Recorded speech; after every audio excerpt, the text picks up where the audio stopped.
information, and usually your big sign is that pastor will pick up the phone and call you. Like, hey, I saw you at the church.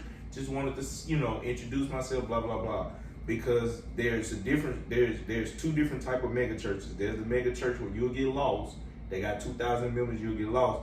And then you got a mega church where the senior pastor understands that he has other pastors, and you may not be a part of this group, but as long as I get you in a group of people that I need you to be in a group of, that's where, that's your pastor, like that's your go-to pastor.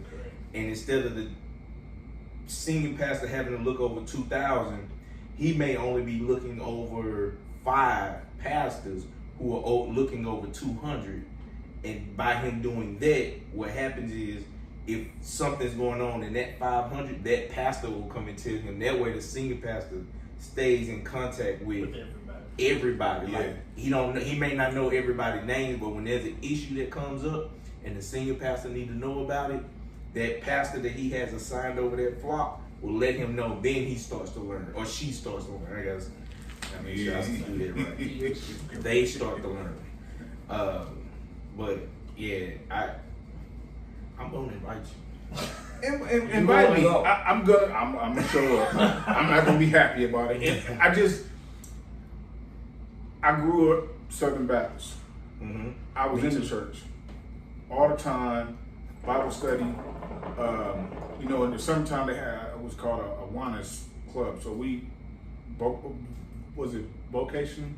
VPS, Vacation Bible School. We in there, enjoying it. And then as I got older, I started questioning things.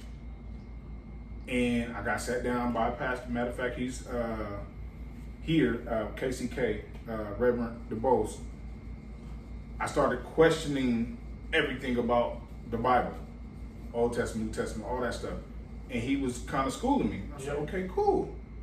I keep moving on. Now I'm in the military, and I'm going to, like I said, I'm going to a different church home, trying to find my way. Because now I'm in my 20s. In that age, you trying to figure out who you are. Yeah, right. But I was going through so much stuff, and I would go to these churches and they have prophets every so often. And I'm sitting. Prophelying, wasn't it? Right. You know what I'm saying? I'm sitting center. Like, you gotta see me. You prophesying over everybody else.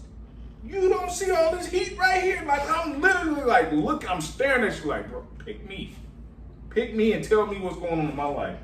And it never happened. Cool. I'm not tripping. I just sat back and watched the game.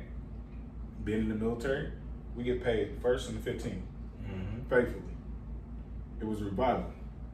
They came in, I want to say mid-month. It came I want to say the 10th through the 12th or something. Yep. Somewhere around there. They prophesying, praying over people, even fake filling people's mouth with gold fillings with a cross in them. Yeah. Hey bro, this happened. I'm like, yo, this is okay, cool. The 12th roll around. All right, we this our last night. We out of here, and we didn't, did what we did, and this church is amazing. It's on a holy ground, and she hyping it up. Somebody whispered in her ear, oh, they about to get paid in a couple of days. We're gonna extend this revival for a couple more days because we just feel God is pulling on our, God pulling on your heart. What? Cool. I'm sitting back, I'm watching the show. They didn't call somebody up there, did their little healing thing and blessed him, and he fell out and said, God gonna fill your mouth with a gold crown, and it's gonna be marked with a cross, so you know it's real. So I'm like, bet, I know the dude. So I'm gonna wait till it's over, catch him in the parking lot. Hey, let me see that gold filling that they said he had silver caps. He ain't had no damn gold filling. That was the instance where I was like, I'm cool from church. It exists, and it's unfortunate, bro. It's unfortunate. It's unfortunate, but I get that it exists. But I will say this, and I'm true to it. And I think because of what I am as a Methodist, what's nice about being Methodist is with that kind of travel, you always have that connection. So when I moved here, it was like my pastor was like, go see this church, this church, this church, and this church. And so I went to go see those churches because I was Methodist, and that helped me navigate, because he knew that what I was looking for and what I needed in my continued path was exactly that. And so he connected